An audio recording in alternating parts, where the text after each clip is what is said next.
All right, hi everybody, and welcome back to our second session of Summer Slam School, where we're continuing to dig into everyday advocacy. My name is Antero Garcia. I'm an assistant professor at Stanford University. With me again is Cathy Fleischer at Eastern Michigan University. Cathy, thank you again for joining me.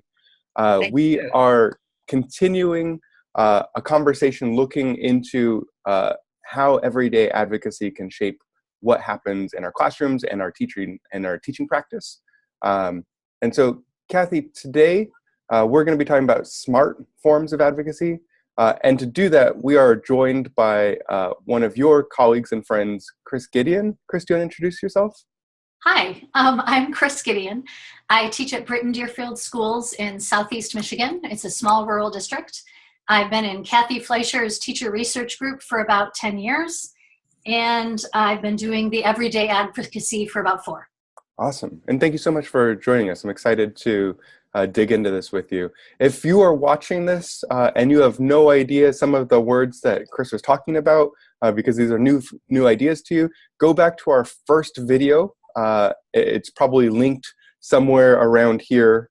And go back and watch the first video. There's an overview of everyday advocacy with another teacher, Rick, who helped talk to us about this. But Cathy, today, as we dig into smart forms of advocacy, what does that mean? What's the word smart point to in this model? So when we talk about everyday advocacy, we've been talking about working in 4 different ways, working in ways that are smart, safe, savvy, and sustainable. And today with Kris, we're going to talk about what does it mean to work in smart ways. So for me, that means when you're an everyday advocate, you have to know your issue really well, right? You have to be smart about it. You have to be able to talk to people about your issue in ways that they're going to say, oh yeah, okay, that makes sense. So you really have to know it in some ways. And that requires teachers to do a little bit of digging to learn more about it. And a few of the ways we think about that, the first one is to immerse yourself in already existing research, right? What research is out there already? If you want to help the families in your community understand more about young adult literature and why you're teaching that, for example, you really need to both know young adult literature and know some of the reasons why that's an important thing to use in the classroom. Mm-hmm. So that means reading what others have written about it and being familiar with the research that's out there. A second way of working in ways that are smart is to think about becoming a teacher researcher yourself, right? To look into your own classroom with your own questions and to gather data from what's going on in front of you in your own classrooms. Again, let's go back to the young adult lit question. If you were doing that, to be able to see how many more books do kids read when they have choice reading? You know, what kinds of conversations are they having about literature when they read young adult literature? So you're armed with a knowledge that comes from your own classroom and your own kids with whom you're working. And then the third way I think about how you can work in smart ways is to join professional networks. So to really know what National Council of Teachers of English, NCTE, is saying about a particular topic, to know what National Writing Project or International Literacy Association or any of the professional organizations that really have your back as a teacher. So for example, NCTE has all kinds of professional statements, policy briefs that talk about the research that's gathered in a particular area and NCTE stance on that. All of these kinds of things can help you start to work in smart ways. I love that. Thanks. Sorry, I'm jotting down notes as you're saying this. So I love all of these different accessible ways to think about what smart forms of advocacy look like. And I'm wondering, Kris, if you're able to help us think through what does this look like in your own practice? Are there examples of how engaging in existing research or being a teacher researcher has affected your role as a teacher? Oh my goodness. Yes, teacher research has provided me with an endless source of energy, which seems weird because it's so much work, of course. But I think also it's provided me with not just information, but allies. I have to say that I used to absolutely hate to ask for help. I would much rather do book research than talk to a person, because book research is available at midnight and talking to somebody means I have to admit I need help, which I really, really, really hate. I think that I used to hope that simply giving a logical argument about something would actually change something. Mm-hmm. as you know, whenever you get a large group of people together, that doesn't actually work. So I used to get just very stuck. So having the everyday advocacy structure to help me figure that out has allowed me to make progress in places I didn't think I could make progress. Awesome. Have there been, I'm asking this kind of off the top of your head, but are there specific issues or topics that you've either done research on yourself or have kind of reached out to professional communities around for your own work? Absolutely. So one of the things I'm trying to do is to create a reading community in my school. So I read a whole bunch of books, and then I talked to my teacher research group, and I did some teacher research on what happens with my students when I give them time in class to read. And then I realized that making time in my classroom wasn't enough, that it has to go outside of my classroom, into my school, and into my community. And that means it can't just be me. So figuring out how to do that all together made a big difference.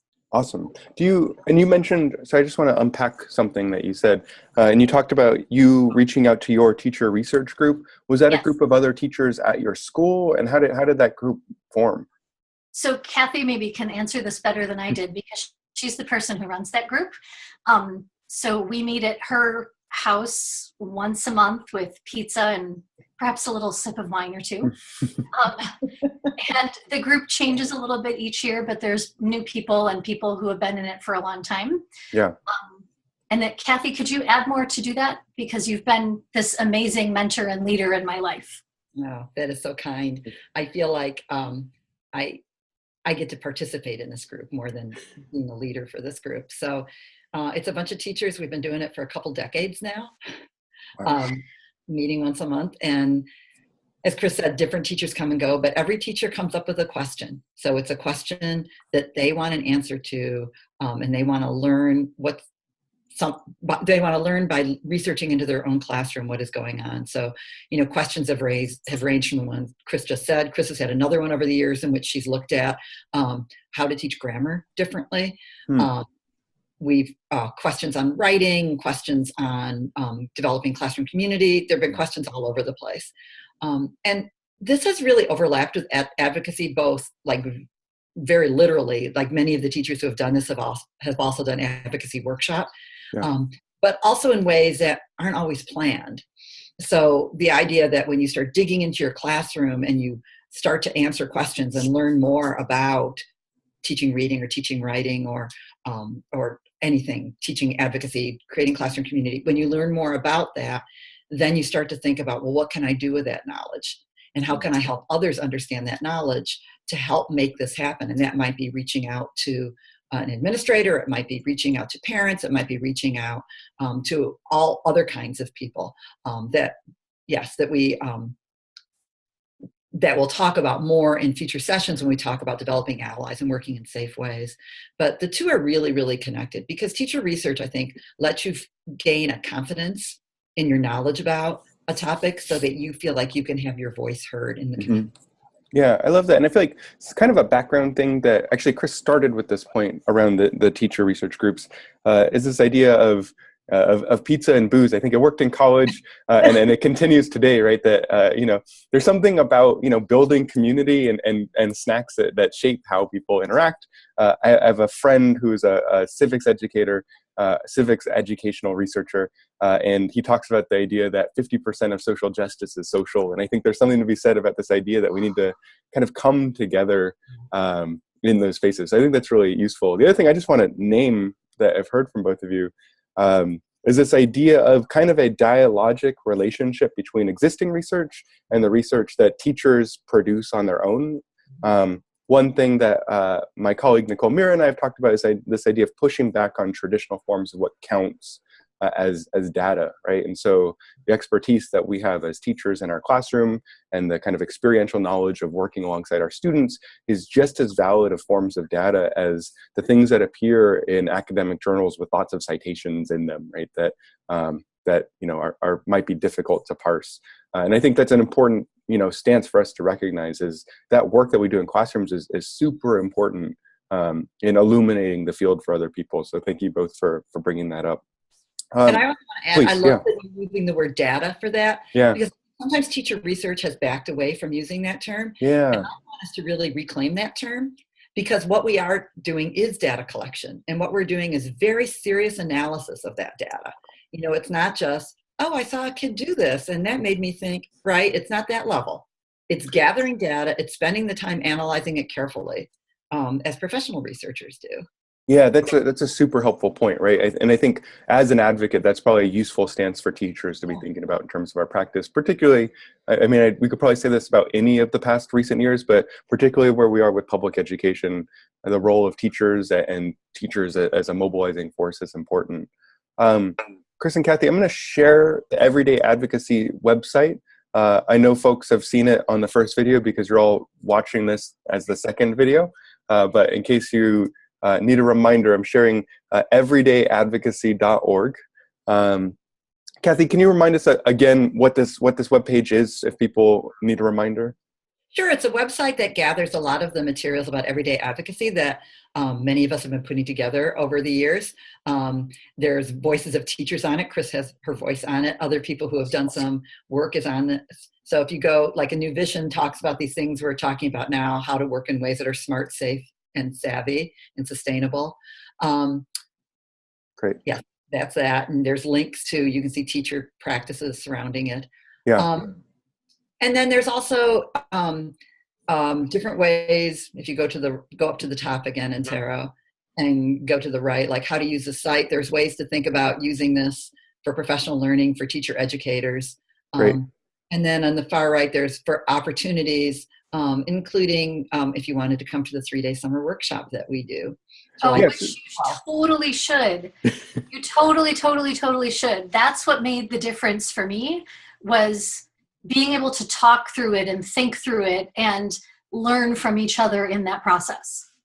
So, okay, so the dates again are July 10th through 12th, and you can see that there's information on signing up both on the website, and Cathy, folks can also reach out to you. Is that right? Absolutely, yeah. Awesome.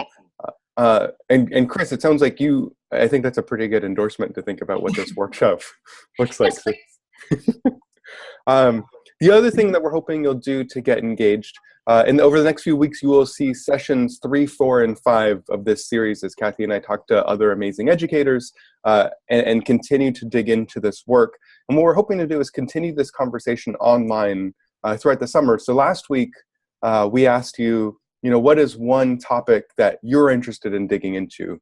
Right, the same way that at the Institute, teachers are trying to find a question that they want to prod and kind of play around with. We're asking you what that topic is for yourself. Today, as we follow along with thinking about smart forms of advocacy, the question we're going to ask you is, what steps could you take to learn more about the issue that you've chosen? And like last week, we want you to use the hashtag #SlamEDU, hashtag #SlamEDU on Twitter. Cathy and I will be floating about in the Twitterverse, responding and asking questions. And we're hoping to build a virtual community with all of you as you're thinking about this work. So again, hashtag #SlamEDU. What steps could you take to learn more about the issue that you're pondering? And if you're still trying to figure out what that issue is, obviously you're welcome to continue to ask folks there. And I think we'll pause here. Kris or Cathy, any other final comments before we wrap up for the day? Kris, what about you? Oh, good grief. I think the thing that, I don't know if you've got these somewhere else, but one is that when I try to make change in my school or in my community, that it can sometimes seem really daunting.